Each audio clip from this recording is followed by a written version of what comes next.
All right. Hello, everyone. Welcome to Jessica Payne Live, where I like to say real is greater than perfect. We have an exciting show for you today. We're talking about how to launch your first live show, specifically your first Facebook Live.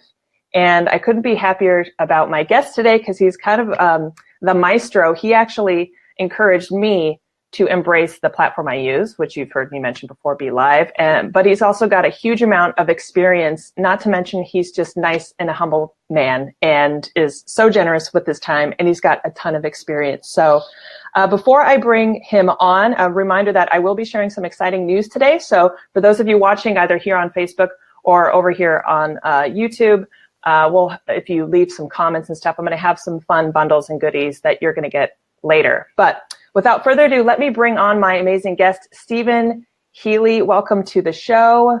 Let's bring you up, my good friend. Stephen hails from the UK, which, as you know, has a dear spot in my heart. Stephen Healey is a successful business video chat show host, producer of Be Live TV. He's a live video trainer and author.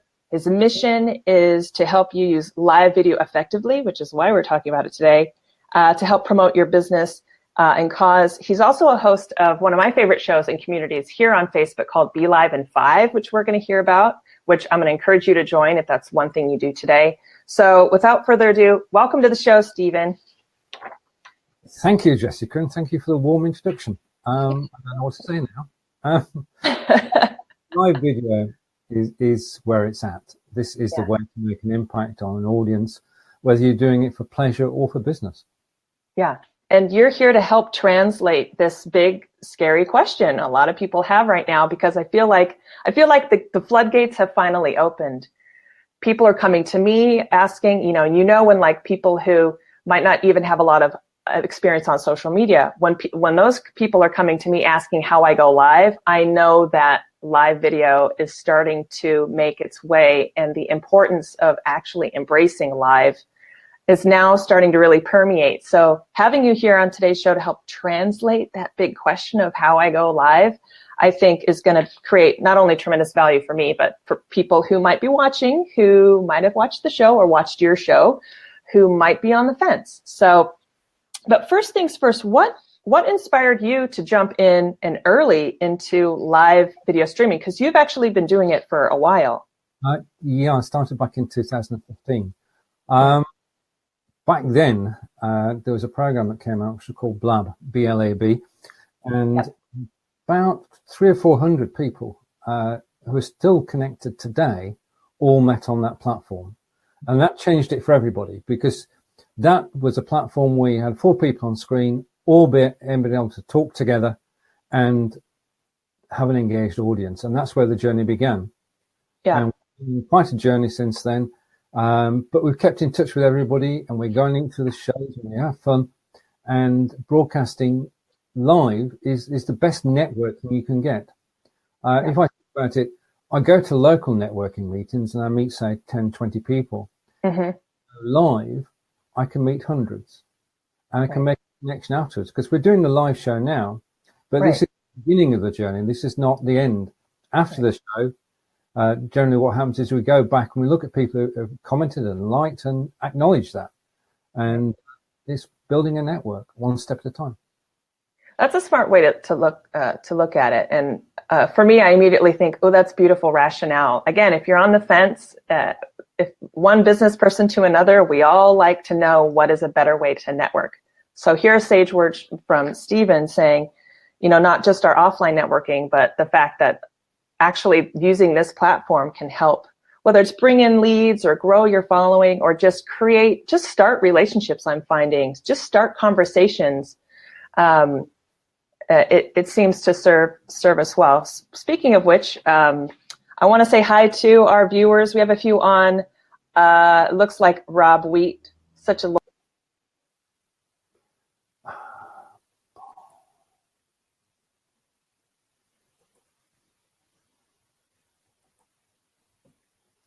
if it's still me and we're still live, Jessica disappeared. I'm sure she'll be back in a moment. And I'm tracking the live feed. Right, okay. I mean, Jessica and I connected on BeLive.tv, which is where Jessica is broadcasting from today. And BeLive.tv allows you to go on screen, just as I am now, one person, or when Jessica is with me, two people, or three people on screen. It allows you to broadcast 24/7 around the globe. And it is a place to meet people. I've met people from America, Canada, Mexico, South Africa, Australia, Pakistan, well, too many countries to mention. And if you want to reach out outside your own country, then live video is the best way to do it, because the audience is global. And it is the fact that if you go live, you will find an audience, and do it step by step. Start off with friends, then friends of friends, and then before you know it, you've got a loyal audience. Not audience, really. When I do a show, when I do a live show, I like the audience to become participants. And hello. Am I back? You're back, yeah. All right. See, everyone? See how easy he makes it look? Stephen Healey, the master. So you just demonstrated a beautiful thing, how anything can happen on live streaming, and to great partnerships.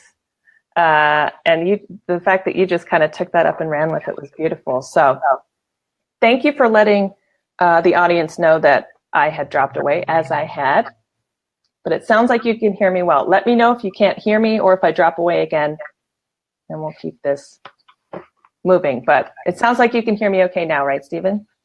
Totally. And I'm noticing a change on the screen here. So okay. But I think with my name, that's right. You were caught by an update, I think. I was. Was I? Okay. Who knows? All right. Well, we are back. I wanted to say a quick shout out to our viewers right now. We have Rob Wheat and we have Nancy Prill. Nancy is none other than my mom, and she's a loyal viewer.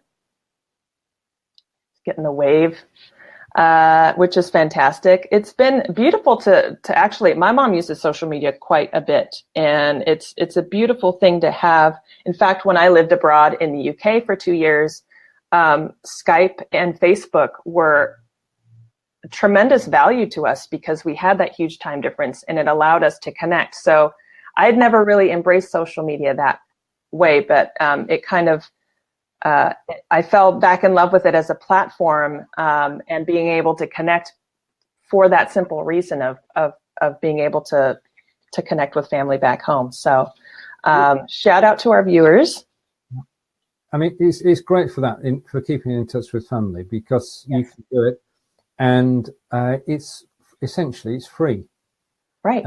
That's the beauty of social media, Facebook and Google and other things as well.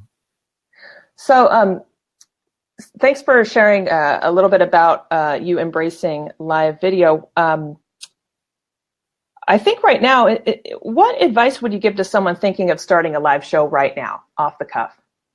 Right. Okay. The thing is, just 3 words. Just do it. I mean, the just do it is the thing to do. If you're thinking about it, then you'll carry on thinking. If you actually do something, then you're moving forward. Now, the thing is that we are quite possibly too shy to do it, or we don't think we're going to look right or sound right, or we're going to have a problem. And the thing is that on live video, all you have to do is be yourself, and you're not acting. You can't act on live video because somebody will catch you out. So you've got to be yourself. And the other thing is you need to practice. Now, before you go live on camera for the first time, open a Facebook group and then invite a friend into the Facebook group. At this stage, a good friend. Go live into the group and get them. They could join you on camera too, but get them to give you constructive criticism afterwards, so you can talk about it. And you will see on the recording what you look and sound like, and you can changes if you want to. But essentially, what we're talking about is it's you that's broadcasting. And once you've got one friend in there, then invite more friends until you've got a small audience of people that you know, and just keep practicing. The more you live broadcast, the easier it gets, doesn't it?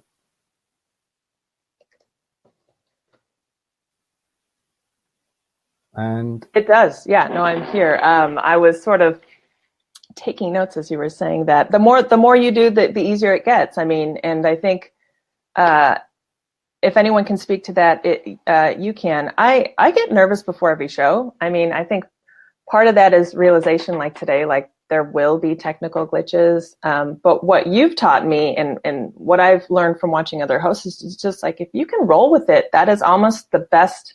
Next to the information you're sharing, that is almost the best quality you can bring to a show. Would you agree? I totally agree. I mean, it's persistence pays. I mean, this technology, if you looked at it, it shouldn't really work, but it does. Somehow it works. Just think about it. You're sat at home. I'm sat at home. Yeah. And our two pictures are being merged, sent out to Facebook, and it's magical. Yeah. And occasionally, because we are pioneers, it's going to go wrong. And when it does go wrong, don't panic. Just come back in. Yeah. And the is that we're all learning all the time. And there's always something new, as we were saying earlier today. Be like innovating, and that's brilliant.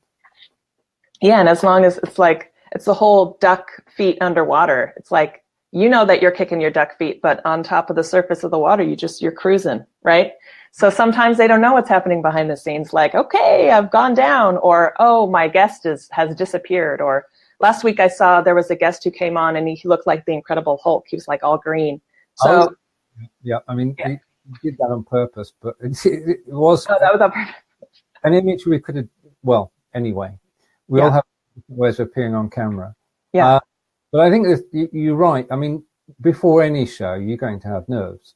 And that's because that gives you the energy to actually do the show itself. If you're not nervous before the show, then you've lost something. Yeah. And in the initial stages, you'll be nervous because you don't know what to do. And then as you do more and more, those nerves disappear, and to be replaced by anticipation. Because when you do go live, you know you're actually potentially speaking to a global audience, but you're getting your message out and telling you. Well, the other thing, you asked me earlier about doing this. Every show should tell a story, have a theme, and you've got a theme today, which we're running to, and I know what's going to happen during the show because you wrote it down. So that means that when we do go through the show, we're going through it in a structured way. And having a structure, having a plan for the show works well. And I just saw your questions last night and I thought, brilliant, I'm good to go. Yes, I can't unlearn one of the first rules I learned at university and in my professional life. It's prepare. So, I've been guests on shows and I don't get questions in advance, and that's okay. But I'm like, for me, my style is to send questions in advance, only so you can, I like to marinate on things. So it's really just like, hey, here's what I'm interested in. Here's what I think we should talk about. Let's see if we can hit some of these questions. Speaking of which, I think a lot of people are wondering about this next one. What is and how do I want to ask this? Okay, let's set up some intrigue because I actually want to know. A lot of people are jumping to live streaming. And I think over the next couple of weeks and early next year, we're going to see a lot of people trying it for the first time. As someone who might be embracing it now, is there a negative trend or a common mistake or rookie mistake you're seeing? And what advice would you have to new hosts or even maybe experienced hosts who are doing this? Is there something that's jumping out that makes you go, that you wish you wouldn't see new hosts do?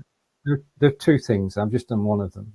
One is when you're actually on camera, don't use your hands to express yourself because it's difficult for the camera to pick that up and for it to look right, and it just annoys people. So don't use your hands when you're on camera. That's the first one. And the second thing is, and this is the one that is more difficult, and it comes with time and with practice. I can see you on the screen. My eyes are actually looking at the camera because it's my face on the camera that people will see. And if I was looking to the side, then exactly so, then your concentration is not on the people watching. And it takes a while because we all want to look at the tab on the screen, just looking at the camera. Now, that takes practice, comes with time. And I think that it's not a bugbear. It's just people are not used to doing it. Yeah. And, it just takes time, doesn't it? Well, make eye contact is the second tip. Oh, Which yeah. I've caught myself. This is something I'm learning. So today I was like, I'm going to make eye contact because, and here's the thing, as people running a show, like we're kind of looking down. I think I'm going to dub it like top of head syndrome. Yeah. I think what we're going to see are a lot of top of heads, or when people do sort of a smartphone, it's like up the nose. So I feel like, and these are just rookie mistakes, right? Because we're not used to holding, and we're not, we didn't go to film school. Like, that's the funny thing about this medium. It's like, we're only shooting based off of what we've been exposed to, and we're not Steven Spielberg. So lots of top of heads, up the nose, I feel are two trends. But you're saying your big tip for that is just remember to make eye contact. Simple as that, right? And just practice. And the thing about that is just watch yourself back. I know most people don't watch the replays. Right.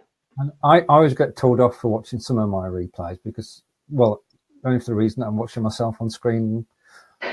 You should do it occasionally. Of course. What you see over time, we've done 2 years of shows on Blubbing for Britain, which is on, and that's 104 episodes this week. Congratulations. And if you look at episode 1 and you look at the episodes now, on episode 1, you saw 4 people who had just found out they could broadcast live and were doing it. And now you've got 4 people who are comfortable on camera, can talk about under the sun. And that's just come from practice. And the other thing, you've got to own your mistakes. If you fluff it, it doesn't matter. Because we're not here to watch a Shakespeare play.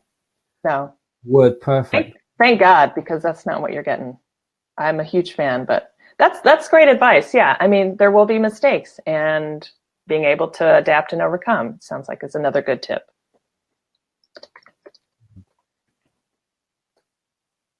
Yeah, it's practice. Yeah.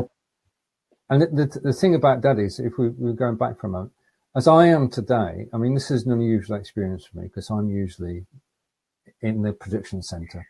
Yeah. I'm in the guest room. And how does it feel? The decor is totally different. Yeah. It's not as busy. There aren't any buttons I can press. I can't break anything from here. And it is, if you go as a guest on other people's shows, then you're friends. And if you're making friends, if you go on their shows, you can invite them onto your show. That's right. And then you get a virtuous circle because people are actually becoming friends using live video. And that's where, I mean, I'm blown away by the fact that since this live video started over 2 years ago, I've made over 500 friends. And amazing. If I name them all, I can't, but I can name most of them. And this is the most beautiful way of networking. Isn't it? Yeah. If you look at the Be Live in 5, which you mentioned earlier, which is 4 shows a week. Right. First show is hosted in Canada. The second show is hosted in the UK. The third show is hosted in Australia. And the Friday show is hosted in South Africa. So we're going across 4 continents. And it's just, the technology is just amazing, and the networking and the people that I've met. So I just want to give a quick shout out. Absolutely. Debbie Burrows, Tina Shang, Adair Palmer, and of course, Brigetti. I love Brigetti. She's fantastic. My goal is to have her on the show at some point. So I'm going to put your handle up. That's a perfect time for that. And I'll put this in the link in the comments, folks. But if you're actually keen to watch Steven's show or to meet all of these fantastic people, all of whom are incredibly generous with their time, very, very smart at what they do, and have beautiful, well-developed sort of personal and professional brands, I like to learn by example. So Steven keeps amazing company, and the show is called Be Live in 5, and you can actually find that right here on Facebook, or if you're watching here on YouTube, jump over to Facebook and follow. So perfect. So you've been sharing a lot of really great advice, and I've got another question, but a quick shout out to Pepe. Hey, I see you're just joining us. I want to say hi to everyone joining us. Where are you joining us from, Pepe? I don't know if I know. I know Rob is Midwest here in the UK. Nancy is down in Southern California, but I'd love to give a shout out to where you are hailing from, Pepe. So write in the comments where you're watching us. And if you have a question for Stephen, he's here. Let's ask. So leave it in the comments, and we'll make sure to ask that. So jumping on, we just talked about some negative trends and maybe what we can do to, as new hosts or maybe sage hosts who have some certain habits to fix. What are some positive trends? Maybe some new trends that you're seeing? Are there some really cool hacks or tricks you're seeing from hosts who are sort of trying to make waves in terms of live streaming? It could be styles or tricks. Is there anything you're seeing? I think increasingly people are actually trying to interact more, making use of bots. Now that might seem counterintuitive. Yeah. Which it is, because a bot is a piece of software which does the job that it's asked to. Fair enough. The thing is that you can use a chatbot who make them more interactive. At the moment, people can comment and they can ask questions, and that's brilliant. But if you can also take them off to a conversation which can happen after the show, so they can speak to you directly, or you can take them off to a blog that you've written, or you can take them off to a course that you've done during the show without distracting from what you're doing. Now, we're live on camera now, and the worst thing in the world that can happen is that somebody asks us to go and fix something elsewhere, and your concentration goes for a moment. Because you're using bots, if somebody wants information elsewhere, you can just say, type in info, and it will take you to my messenger, and I'll speak to you after the show. You can also say, type in guest, and you can be a guest on the show. It can also say, I've got a new course out. Here's a link to the course. Now, doing a show later where I'm giving courses away, and anybody who types the word Udemy in the comments will get a free copy of the course. So bots are, in 2018, along with live video, going to be the areas in which you're actually going to be able to make greater contact. Yeah. And although a bot will, I love saying this because I love the film, bots make first contact. Yeah, I love that. Great. I'm going back away with Jodie, and that was first contact with aliens. This is first contact with potential friends. Bots are great for doing that, for opening the conversation, provided you go back afterwards and continue the conversation. And the building of a messenger list, if we go from a practical business point of view here, years we've been told that the money is in the list. Now, when people say the money is in the list, they're talking about your email list. And if you're in business, the thing that you're targeting is getting people to subscribe to your newsletter. Right. So you them on a regular basis. That's brilliant. Yeah. But if you look at the open rates on email, if you're getting 14 to 20%, you're doing fantastic, because people don't react to email the same as they used to. That's right. You know what? Do you want to guess what the open rate is on messenger bots? If you said, I'm going to guess it's something obscene, like crazy, right? What is it? Right. Okay. If you before the show send out a card, which is your show card, and say, right, okay, we are live now. Yeah. Over 80% of the people will actually look at it. And 80. Zero. The last one was 83, so I'm winding it down a bit. But 83% of people will actually look at the card. Now, that's greater interaction, because you can actually say, they've looked at the card, I'm going to speak to them. They've looked at the card, I'm going to speak to them. So the bot started it, but you're actually continuing the conversation. Right. And the open rates on bots are just through the roof, really. So that's a reason to go for bots. And for those of you who might be wondering, what is a bot? Bot is short probably for robot, but it is essentially, and again, if you're just launching your show, this is maybe step 3 just do it, as Steve, just get on there, just get comfortable with it. But just know that there are all these really amazing innovations and apps and tools coming out, one of which is something called a bot, that with a quick Google, you can understand how they work. My advice would be watch one of Steven's shows or one of my upcoming shows, and you'll actually see them in action, which can probably explain it way better than a huge Google article. But essentially what you can do as a host is, with a little planning ahead of time and pre-programming, you can use really cool things like words that can trigger something to happen, or even actions that can encourage something to happen. So for example, if one of your goals, let's say you're selling, let's say you've just put out an ebook, which seems to be kind of a very popular thing, and you want to bring people to your website to check it out, or maybe sign up for a free copy, rather than repeating that throughout your show, or sending links, or sending out all these emails that Stephen just said people don't open, you can embrace this new tool called a bot, which the data behind it shows more people are interacting. And you might have actually interacted with one already. If you're on places like Facebook and you see your little messenger pop up, maybe you've interacted with customer service. It's just a new way of interacting. And as Stephen is saying, it's not the entire relationship, it just starts the conversation. So again, don't be intimidated if you don't know what a bot is. Just jot it down, and you're going to start to hear it probably a lot more as more people embrace it. But just know that it sounds like it's going to be a game changer for brands and businesses in 2018. You illustrated that well, because if you have, as you said, an ebook, it's ideal for that. Yeah. Because you can just get people to type into the conversation, into the comments, book, and that's it. Just type in 4 letters and they will be sent a link in Messenger, which you just need to click. So it's not, and it's not, with some of the systems, it's not rocket science to do this. Right. You can actually do it step by step. Most of them have got a good interface. And the other magical thing is that they're free to start with. So that you can set up a bot for your book, and it will cost you not a penny, just your time. And this is the time to get involved. I mean, in terms of live broadcasting, we, Jessica and I, are pioneers, because we've been doing it.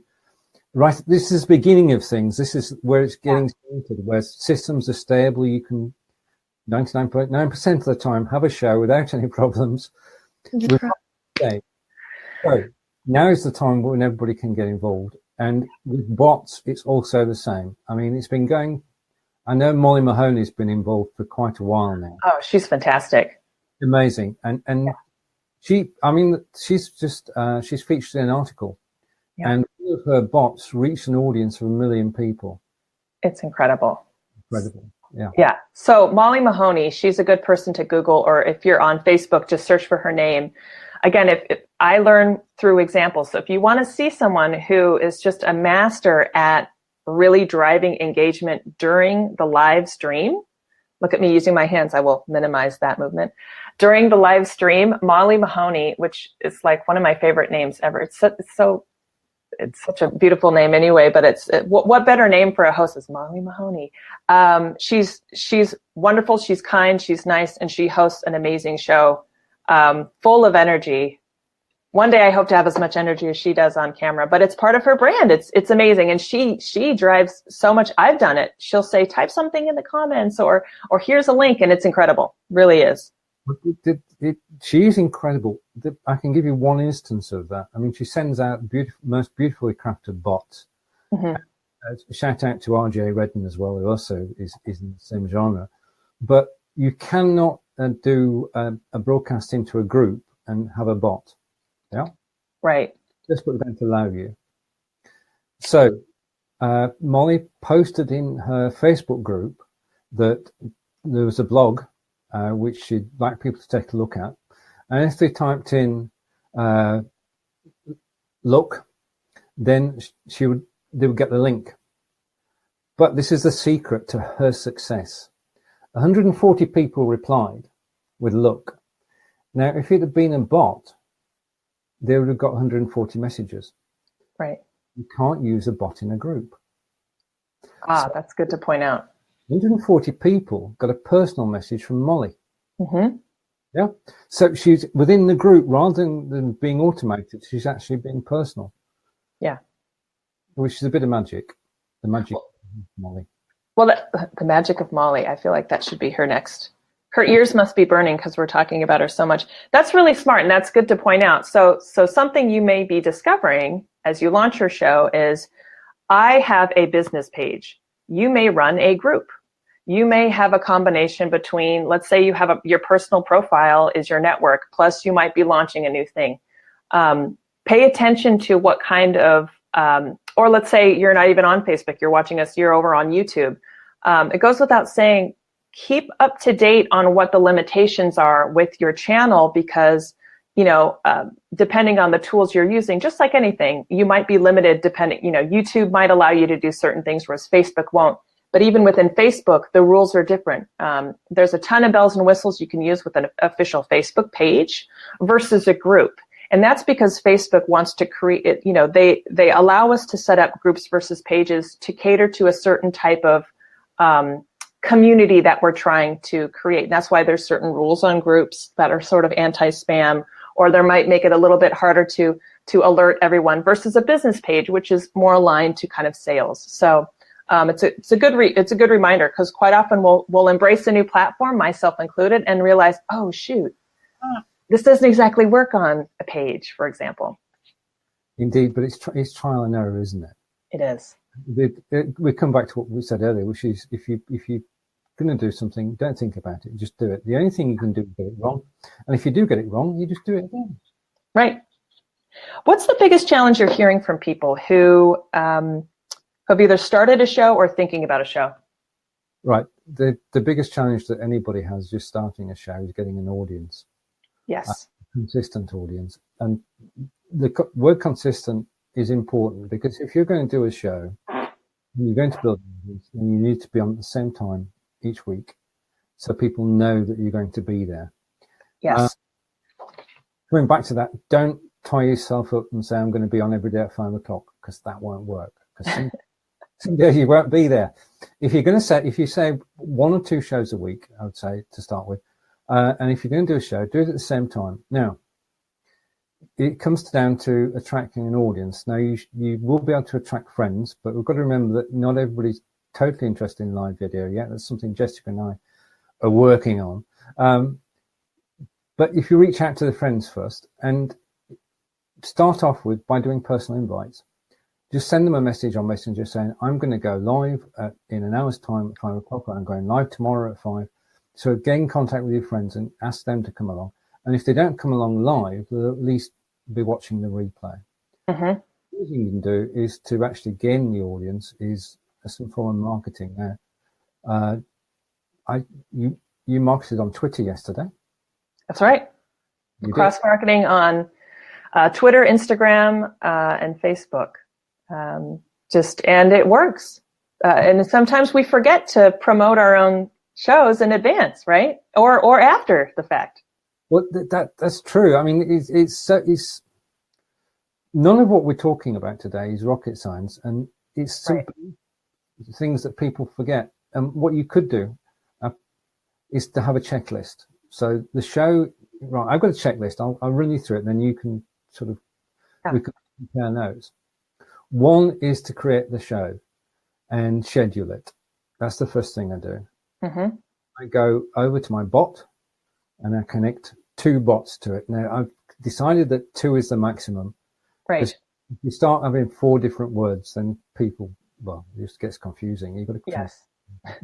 And the third thing is to go over to Twitter and post on Twitter, or schedule a post on Twitter. And I use a program called Twit Timer. Mm-hmm. That will post to Twitter, Facebook, LinkedIn, all at the same time, using the same show card. Right, okay, so that's my routine. Now you've got your routine too. What do you do? I love it, and I just jotted down Twit Timer. So this, folks, is like the key thing. We are constantly just little tips and tricks and tools. Half of it is just the back and forth. Here it's like, ooh, I've now made a mental note to check out Twit Timer, or vice versa. Someone just yesterday asked me, what platform do you use to live stream? And it's like, Be Live. So we're constantly giving, that's all this is, like anything, which to me is probably the favorite thing. So my promotion is, and this just is my background as a digital marketer, is I know that I need to get the word out. The goal is to drive as many people to watch it live as I can, but we all know that a lot of people watch it on the replay because we have global followers.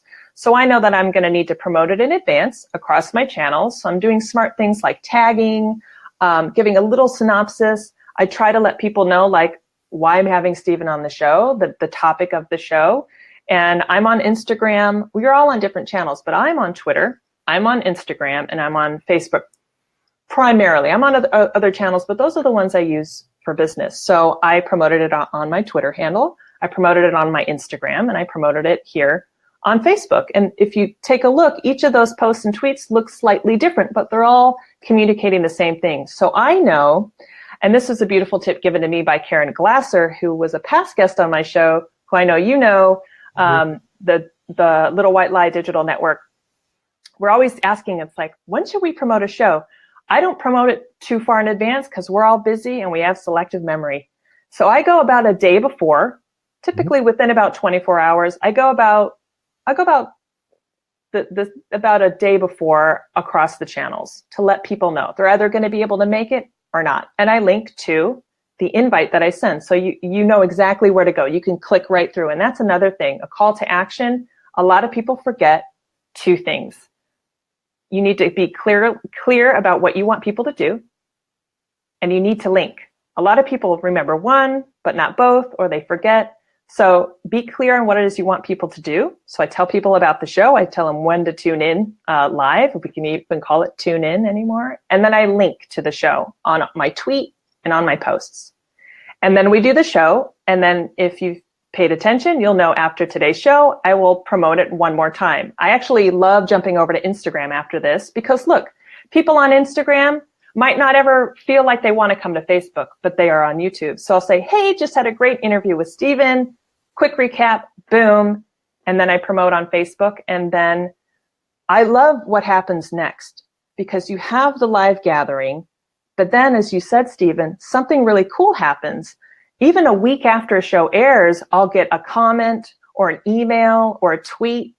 And that, I think, is the secret to the actual benefit of doing a live show. It's not all in the live.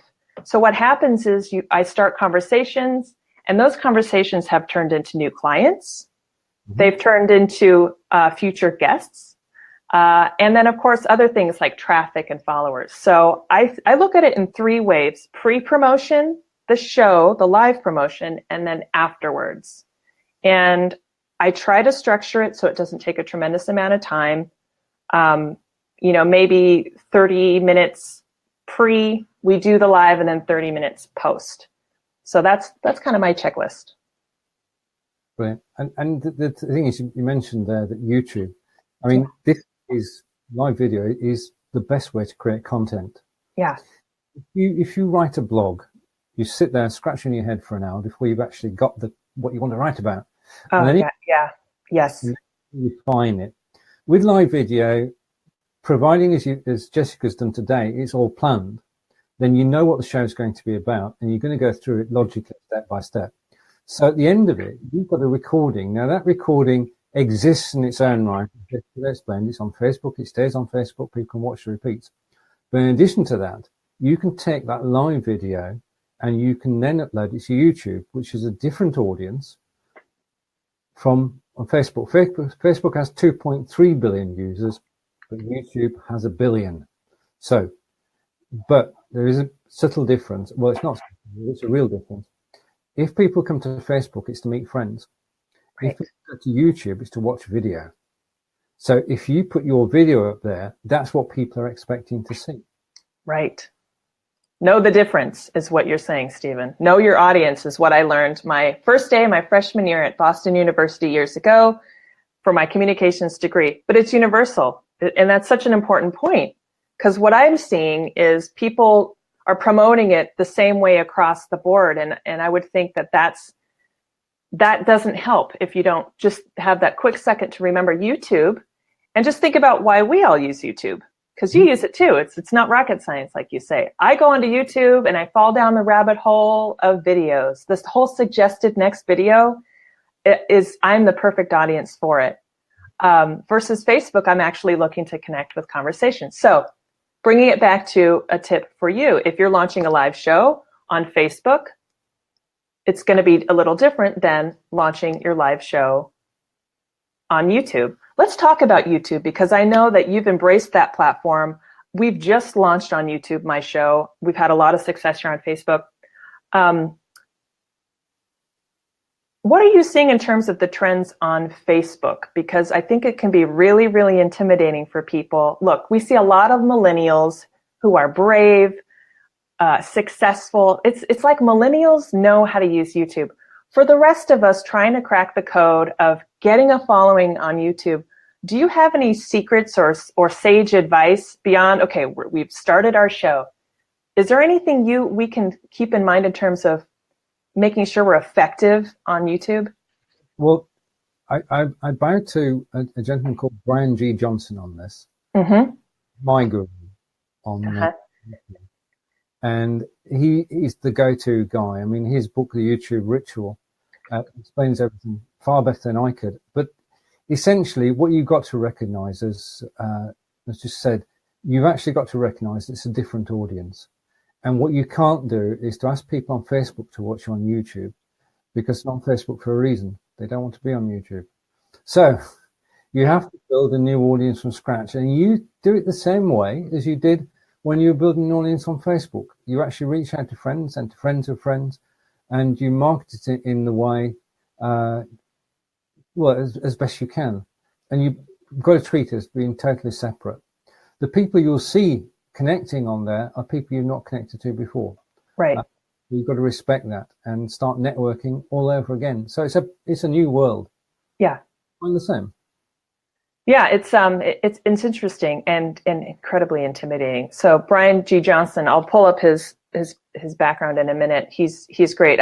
That's a good piece of advice too. I think for me, I've just been gathering YouTubers that I admire. So I admire for their style and trying not to pay attention to their following. You know, so-and-so has 280,000 followers. Okay. And it can be really, we can start to spiral and go, oh my, like if there's one excuse not to embrace something, it's like, I'll never be. But, so here's a tip that I've learned that has helped me build confidence. So, find other YouTube hosts that you like. Forget about the numbers. Look at their style. Look at how they communicate. Look how they brand themselves. What do they talk about? Notice how they string together maybe multiple episodes to address a larger issue. And then from that, it's almost like just start to copy that style. Again, because as you say, Stephen, just do it. Mm-hmm. And as a step two, what I've been doing, and this is what I did on Facebook, is, okay, once you're comfortable with who you are, then maybe take a moment to study them. How do they market themselves? How do they promote? Because one mistake I'm seeing is like we kind of rush to market and overly promote ourselves before we even know what we're going to talk about. So we're selling ourselves before we even know, before we have something to sell, and that can backfire. Wouldn't you agree? Totally. I mean, we've talked about being personal and being yourself. The other thing you've got to have is you've got to have good content. And right. Especially on YouTube where the competition is fierce and yes. You're getting people, professional YouTube watchers, and they have criteria. And if you don't, on Facebook, you've got probably a couple of minutes to catch somebody's attention. On YouTube, you've got less than that. So right from the get-go, from the beginning of each show, you've got to grab somebody's attention so they don't wander off to a competing video, which is just featured down the right-hand side of the screen. You've got to keep them involved from the moment. And it takes practice, doesn't it? So that's basically, I'd say, treat YouTube as something totally separate. Yes. Make sure that you have the content right for your audience. Now, can someone host a show successfully on Facebook and YouTube? And what advice would you give to someone? Because I think there's value to both, right? There's definitely value to both. You're reaching different audiences. and the content can be the same. But this is my bête noire. Let's hear it. Is basically you can technically. Sorry, I've got to ask the question first before I put my feet in it. Yeah. When you broadcast to both Facebook and YouTube, do you do it at the same time? Well, essentially, I use a tool that kind of pushes this feed to YouTube, and then I supplement that with videos I create, not live videos, but other videos specifically for YouTube. So right. I'm keen to know what the right answer to that question is and what you'd advise. So this show is going out to YouTube as well? Not simulcast. It'll be pushed tomorrow. So there is a delay. I like to offer this kind of exclusively live for Facebook just for that community, but it will end up on, a copy of it will end up on YouTube eventually. We're on the same page. I just didn't want to put my feet in it. Because no. Okay, good. So I'm doing something, right. Something right. Good. Technically, it is possible that you do a broadcast to Facebook, YouTube, Twitch, Periscope, yes, all at the same time. And this broadcast could technically be going out to all those 5 or 6 different places. You can spread your word as far as you want to go, and one show can reach out. But your attention can only be on one of those channels. Your attention today is totally on Facebook, which means that anybody watching on Facebook is going to be appreciated. Anybody who's watching on a simulcast on Periscope or YouTube or Twitch, they're not going to hear from you till after the show. Right. Now, as the whole purpose of this doing live is to be live, then I agree with you totally that you do one live broadcast where you concentrate on that, and then you take the replays, and people know it's a replay then. Yeah, I mean, I know a show that used to go out Wednesday nights, and it was a Twitter chat. So it ran for an hour, and it had the normal number of questions that a Twitter chat show has. It was live on Facebook, it was live on Periscope, and it was live somewhere else as well. And that meant that not only was there a host of the show, there was somebody watching Twitter, there was somebody watching Periscope, there was somebody watching YouTube, and somebody watching Twitch. So one show had 5 people involved. People were getting real-time answers. Right. But they weren't from the host, because the host is actually, I mean, we're busy. We're on screen now, so we can't actually be everywhere at once. Right. So bête noire is simulcasting. You know, I mean, if you simulcast to 2 YouTube channels, that's fine. If you simulcast to 2 Periscope channels, that's fine. But if you start to mix and match, I don't think that works. And I don't think it's not. The thing about live broadcasting is it's personal. And if you make it impersonal, then it loses its power. All right, I'm off my soapbox now. I love it. No, I'll join you up there. I am going to hedge a bet here. I would think that is probably going to be maybe one of those bad habits people pick up, because I don't think a lot of people know what you just shared. They would just assume, oh, let me maximize, they're just going to see it as an opportunity to scale. Oh, let me use this one tool to spread everywhere. So that's a beautiful tip, because I had asked that question too. What is the right thing to do, especially as these new tools are going to be coming out? We're seeing a handful of amazing tools. We're going to see even better ones come out. Someone's going to crack the code to allow you to live stream everywhere on every channel easily. But so I'm hearing, before you embrace that, remember your audience and remember the type of connections remember your objectives, and remember the type of connections you're actually trying to create, because depending on the channel where you're at, you're really going to need to be able to cater to that. Otherwise, at the end of the day, remember your audience. Your audience is going to be put off, or they're going to feel ignored, or they're not going to get the same experience that you're trying to create, right? That's it in a nutshell. Yeah. So if folks want to live stream on YouTube, because I know I embrace this platform that you embrace called Be Live TV. I'm not an affiliate, I suppose, yet. I love the platform. For me personally, it's something that I recommend others do. what would you recommend for YouTube if someone is just starting out in live streaming? Because I know there's native live streaming, which allows you to basically go into the native app on YouTube and live stream, or even on Facebook, you can go Facebook Live. Do you have a favorite tool, a streaming tool for YouTube you'd recommend? I do. It's called Lightstream. Lightstream. All one word, Lightstream. And that began life 3 years ago for gamers on Twitch. And they've been developing this year a 8 people on screen at the same time, which goes out to YouTube Live, and it integrates the comments on YouTube, and all I can say is it works. Lightstream has, you can have up to 8 people on screen, you can have text, you can have images, you can have screen sharing, and you can have live video. So the whole match, and I've got a friend called Vincent Burkhardt, who basically is an artist.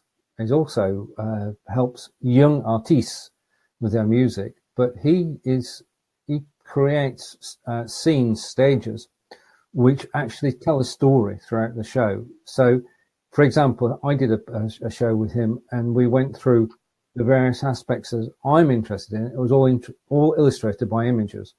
So, to tell a story. So, Lightstream is my go-to platform for YouTube. So check it out. I'll put a link in the comments for people watching. And of course, if you're watching us on YouTube,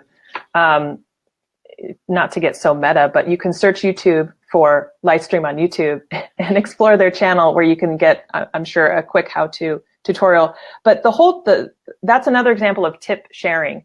And another piece of advice I'd give for newbie show hosts is, don't feel like you need to reinvent the wheel. If you spend a little bit of time watching other hosts and watching exchange like this, it won't take you long at all to have a little short list of apps and tools that we've already explored. Like, go explore Lightstream today. I'm coming from Stephen, it's probably best in class. And so try to think of people you admire and pay attention to the tools and the tech they use that we use, so that you don't have to kind of, we've already done all of that vetting. We've already tried other tools. Save yourself the time and do that. So it sounds like I would wholeheartedly recommend BeLive TV for Facebook. I agree totally. And as would Stephen. There are other options, but check that out. And then for YouTube, Lightstream is a good one to check out. That's a question I get quite a bit, is what platform. So I wanted to address that. So you've got a following. It's impressive. Your Twitter following alone. What advice would you give us? Let's back away from live show hosting for a while.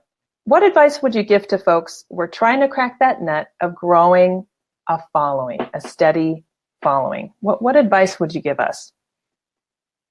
I think that the advice, Tina, the advice, just listen.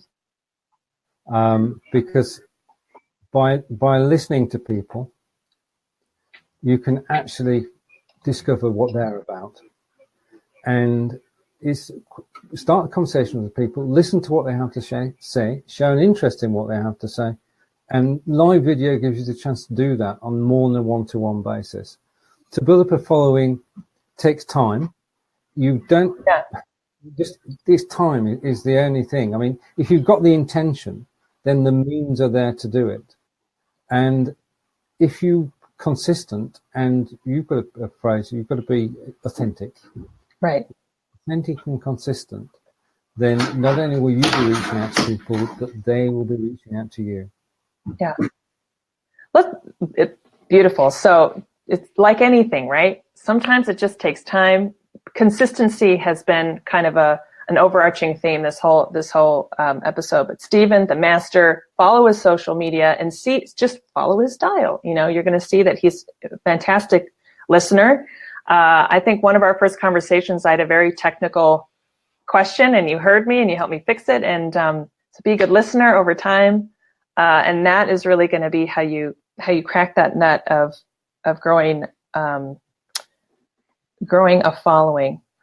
I'm trying to think of one last question. You actually just answered it for me. You touched on authenticity. So I'd love to hear from you, Stephen, because as a brand, as a marketer, and this is a question I get a lot with my one-on-one coaching, is how do I create an authentic brand? And I'd love to hear from you, just as other people. One of the things holding people back from hosting a show is they're like, I don't have a brand. I don't know how to market myself. They might know what they want to talk about, but they're not comfortable with their brand.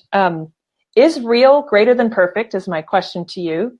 And what have you learned from kind of stepping into your own identity and owning your authenticity? How is that translated to creating a solid show? I think that my approach is different to most in that I think you can create a brand centered around yourself, but that only lasts as long as you're actually promoting it and you've got nobody else to help you. The way that I create a brand and create awareness is to have a team of people who I put a vision forward, and then I persuade gently a number of people to actually follow that vision, and together we build a brand.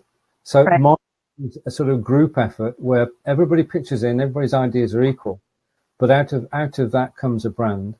And once you establish the name of the brand, that's important.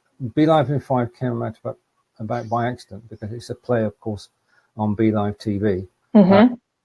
So I don't know. I'm going to defer to you on this question because branding is my expertise. Be Live in 5 was an accident. Beautiful. Most wonderful things are. But I would guess if you weren't open to considering, I mean, it wouldn't have resonated with you. Sometimes, you guys, it's a happy accident. Sometimes it's luck. One thing I admire about your brand, if you even want to, if you even want to call it that, is I would say it's more your style, Stephen. You're warm. You have the sort of a trusted professor, which probably translates from your Udemy courses. Here you are tackling this huge subject called live streaming and all of the technical bits and bobs that come with it. One thing that struck me about you was your style, was your brand. Here's someone who's completely approachable and accessible. So my advice to people watching would be style can be your brand as well. It's something as simple as how you carry yourself, how, as I like to say, how you show up in the world, whether it's consciously or subconsciously. And then to marry it with your own advice, once you crack that nut, just be consistent. Totally. I totally agree. Great. Well, I'm conscious of the time. I don't know how we're already at near the top of the hour. So I think we'll wrap up and let you go, Stephen.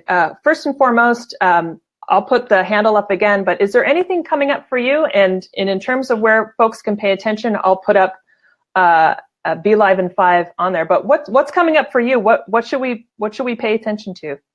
An invitation, Jessica, if you can. There's a show that starts in 2 minutes. Nice.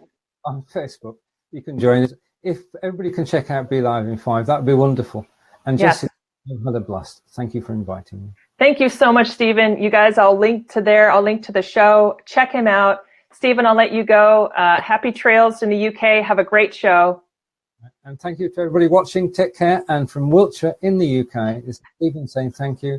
And a big thank you, Jessica. Bye for now. All right. Thank you, Stephen. All right. Isn't he cool? The UK. My goal was to have someone in the UK join me. As you know, I used to live and work there. And so I was like, I'm going to get someone on from the UK. It's so cool. I'm very conscious, though, of like, here I am, a loud American, and then the very British way of carrying yourself. It makes me dial my volume down. So hopefully you learned a lot. Listen, I know that a lot of you watched this show on the replay, and I promised you goodies. I haven't forgotten about that. But what I'm hearing from folks who have a lot of experience on social media and who have no experience on social media is a sudden interest in hosting a live show, which was really the purpose of today's show, is to kind of whet your palate a little bit about what it is, because it can be really intimidating. technology-wise, it's super easy to go live, but once people have to do it in sort of a business sense, it's the deer in the headlights. So if you're just joining me now, hit the replay, watch this whole episode. Stephen Healey, who just joined, you know him from Be Live in 5 on Facebook. He's got tens of thousands of followers on Twitter. He's fantastic. Completely approachable, warm, and humble. He gave us a lot of sage advice, things to remember, and then, of course, a few of his favorite tools. So he's fantastic. I'll have him on the show again. In the meantime, watch him on Facebook. You will learn every single day, including now. Jump over, if you're on Facebook for a while, to Be Live in 5. Watch him. He's amazing. And then you'll actually see how he hosts the show. And you'll probably see me on a future episode. But quickly on the goodies, some beautiful news that I'm now happy to share. I haven't gone fully public with it, but I am starting a Secret Squirrel mailing list if you're interested. We've already got folks asking me for it. In the new year, I'll be launching a live show mastery course specific to Facebook, but also with an emphasis on YouTube. But this is growing out of just a massive amount of demand. I've never seen more demand, more questions coming my way. And this course is going to be a 12-month course. It's live show mastery. I'm not going to do a big sell here, but I'll just let you know what it's about. It's bite-sized e-learning. So every month, you're going to get a toolkit from me. I'm going to give it to you with about 3 or 4 steps in a how-to video. You can digest it in probably 15, 20 minutes, and it's going to be your homework for the next 30 days. And it's going to get you producing your live show day 1. So you don't have to complete the course to start your show, which is a headache I'm hearing from other people. It's called Live Show Mastery. You're going to be hearing a lot more about it.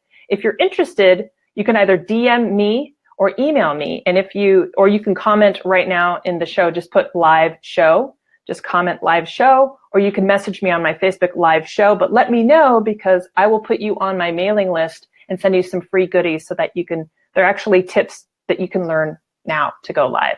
But that's going to be in the new year. So I'm excited to launch that live show mastery. Watch this space, as I said.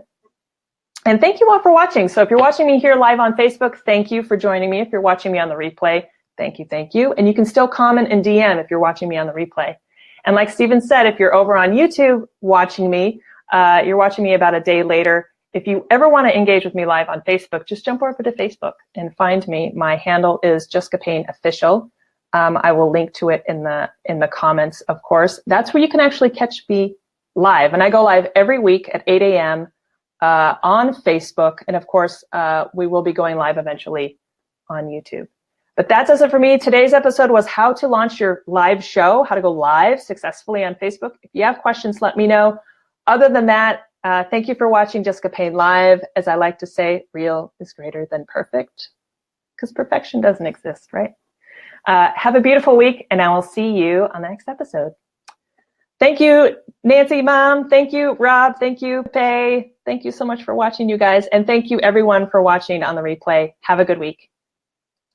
Bye. Have a good day. Don't be stressed.